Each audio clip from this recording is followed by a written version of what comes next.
किसान के जो भी कानून हैं इसमें बताइए, चर्चा करिए, इसमें कोई कमी है, आपको कोई शिकायत है तो उसको हम बदलने को तैयार हैं। रिपील को छोड़कर जिद करना अच्छा नहीं है, और जिद करने वाले किसान नहीं हैं। जिद करने वाले किसानों के नाम पर राजनीति करने वाले लोग हैं, उसमें अलग अलग पार्टियों के लोग हैं। इन लोगों को किसानों के हित से कुछ नहीं लेना। इन लोगों की लड़ाई कुर्सी की लड़ाई है कि अब हम बंगाल गए हैं, अब हम उत्तर प्रदेश जाएंगे, अब हम पंजाब जाएंगे। राजनीतिक किसानों की मांग का राजनीतिक इलेक्शन से कोई ताल्लुक नहीं होना चाहिए। उनकी मंशा जाहिर है, कुछ लोगों की कुर्सी की लड़ाई है जो किसानों के कंधे पर रखकर बंदूक चलाना चाहते हैं। 11 बजे मेरा समय था हमारे आदरणीय कृषि मंत्री नरेंद्र सिंह जी तोमर से, और उनसे मैंने लगभग आधा पौना घंटा मुलाकात की। बाकी कृषि विभाग के दोनों मंत्री भी उनके साथ थे, और हरियाणा के मुद्दों पर किसानों से संबंधित जो भी विषय थे सबसे गंभीरता से चर्चा हुई। और मैंने जो अपना पक्ष रखा है कि हरियाणा को सबसे ज़्यादा किसी चीज़ की ज़रूरत है तो वो है सिंचाई के लिए नहरी पानी की।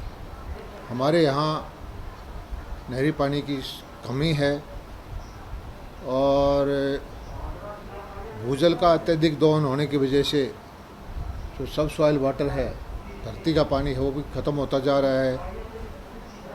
तो जो प्रोजेक्ट हैं केंद्र के, हमारा जो सबसे जीवन रेखा है हरियाणा की एचवाइल का पानी, उसकी हमने प्रार्थना की कि केंद्रीय नेतृत्व से हमारा जो हरियाणा के प्रत्येक किसान की आवाज़ है, जो पानी की मांग है, वो पहुंचाई जाए, और जो सुप्रीम कोर्ट का आदेश है उसको तुरंत लागू करवाया जाए। और जो हिमाचल के अंदर जमुना नदी के ऊपर बांध बनने की योजनाएं हैं, रेणुका की है, किसाऊ की है, इसकी गति को तेज़ किया जाए। और पानी अगर हमें नहीं मिलेगा हरियाणा के किसान को तो हमारी धरती बंजर हो जाएगी। पानी हमारी जीवन रेखा है। दुर्भाग्य से हरियाणा के अंदर अपना पानी का कोई सोर्स नहीं है। हम या तो जमुना के पानी पर निर्भर करते हैं, या बारिश के पानी पर निर्भर करते हैं, या जो हमारा भाखड़ा के अंदर जो हमारा हिस्सा है, और जो हमें हमारा हिस्सा भी पूरा नहीं मिल पा रहा है एचवाइल के माध्यम से, उस पर निर्भर करते हैं। और मंत्री जी ने हरियाणा के किसानों की बातों पर गंभीरता से विचार करने का आश्वासन दिया। मुझे पूरा भरोसा है कि पानी के मुद्दे पर केंद्र सरकार जल्दी से जल्दी कोई कदम उठाकर हरियाणा के किसानों की जो प्यास है उसको पूरा करने की कोशिश करे। मेरे भाग से संबंधित केंद्रीय मंत्री गिरिराज सिंह जी के से चर्चा की, और झींगा पालन में जो सलाइन वाटर है, खारे पानी पे झींगा पालन का हरियाणा बहुत तेज़ गति से काम कर रहा है। मेरे क्षेत्र में ही पिछले 6 महीने के अंदर कम से कम 30 फार्म बन चुके हैं, और एक फार्म में मैं बड़ा खुशी के साथ बताता हूँ कि 2.5 एकड़ के फार्म में 2-3 किसानों को मैं जानता हूँ कि 20 से 25 लाख रुपए की झींगा का उत्पादन किया है।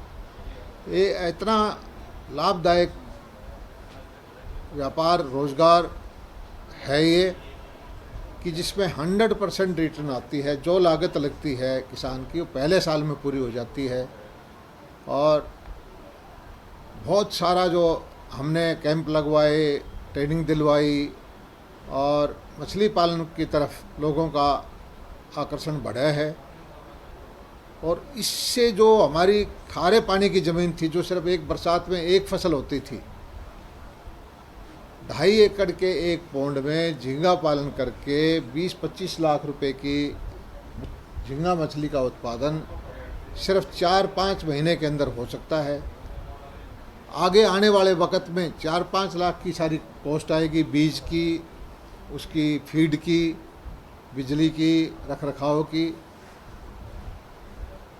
ये हरियाणा की जो बहुत बड़ा भूभाग है, खारे पानी का खासकर दक्षिण हरियाणा में बहुत सारे हर एक ज़िले के अंदर क्षेत्र है, वहाँ के किसानों को झींगा पालन की वजह से एकदम से क्रांति आएगी, उनकी आमदनी ज़बरदस्त बढ़ेगी, रोजगार के साधन उपलब्ध होंगे।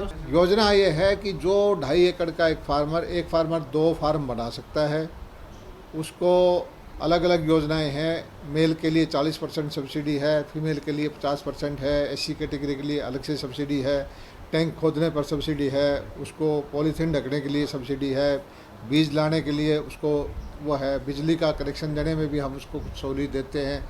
रेट भी हमारे मुख्यमंत्री जी ने उसके लिए कम किया है। और बीज जो है देने वाले भी यहाँ आ जाते हैं अपने आप, और फार्म पे जो बायर है किसान को बेचने नहीं जाना पड़ता। जो व्यापारी हैं फार्म पर आकर के उसके मछलियों को वो खुद ले जाता है। तो मुझे आशा है कि इसी साल में हज़ारों बच्चों को रोज़गार मिलेगा। हज़ारों फार्म जो सलाइन वाटर है, जो खारे पानी की ज़मीन है, जिसमें सबसे कम आमदनी होती थी किसान की, वहाँ झींगा का उत्पादन होगा। पशुपालन के बारे में मैंने बहुत सारी योजनाओं की उनसे चर्चा की। हरियाणा दूध के उत्पादन में देश में दूसरे नंबर पे है, लगभग 1142 ग्राम उत्पादन प्रति व्यक्ति हमारे यहाँ है। और हरियाणा मुँह खुर की बीमारी से मुक्त हो चुका है। सिंगल वैक्सीन जो हमने लगाई है मुँह खुर की बीमारी की, गलघोटू की बीमारी की, कोई बीमारी हरियाणा के अंदर नहीं है। 50 लाख पशुओं को हमारे विभाग ने ये वैक्सीन भी लगाई है। और एआई का काम पशुओं की गुणवत्ता बढ़ाने के लिए हरियाणा में बहुत तेज़ गति से हुआ है। 6.5 लाख पशुओं का हमने बीमा भी किया है। 100 रुपये में किसान को पशु का 50,000 40,000 जिसकी लागत होती है उसका 100 रुपये में सिर्फ हम बीमा कर देते हैं। और इसी तरह से छोटे छोटे जो लोग हैं, भेड़ पालने वाले, बकरी पालने वाले, गरीब मुर्गी पालने वाले, उनका भी जो है हमने पशुधन क्रेडिट कार्ड की स्कीम लेके आए हैं। हरियाणा में 1 लाख से ज़्यादा हमने पशुधन credit card in principle sanction करवाए हैं। 60,000 को हमने डिसबर्स भी करा दिया है। लगभग 700 करोड़ रुपया उन गरीब आदमियों को जिनको कोई बैंक घुसने नहीं देता था, उनको डिसबर्स हो चुका है। और इसका ब्याज भी बिल्कुल 4% है। तोमर साहब ने मेरे कहने की ज़रूरत नहीं, उससे पहले ही कई बार आह्वान किया है कि किसी भी विषय पर बिंदुवार चर्चा करने के लिए वो हर वक्त तैयार हैं। और एक ही प्रार्थना की है कि आप इस किसान के जो भी कानून हैं इसमें बताइए, चर्चा करिए, इसमें कोई कमी है, आपको कोई शिकायत है तो उसको हम बदलने को तैयार हैं।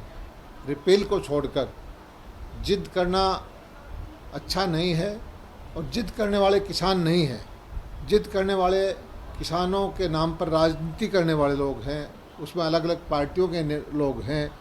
इन लोगों को किसानों के हित से कुछ नहीं लेना। इन लोगों की लड़ाई कुर्सी की लड़ाई है।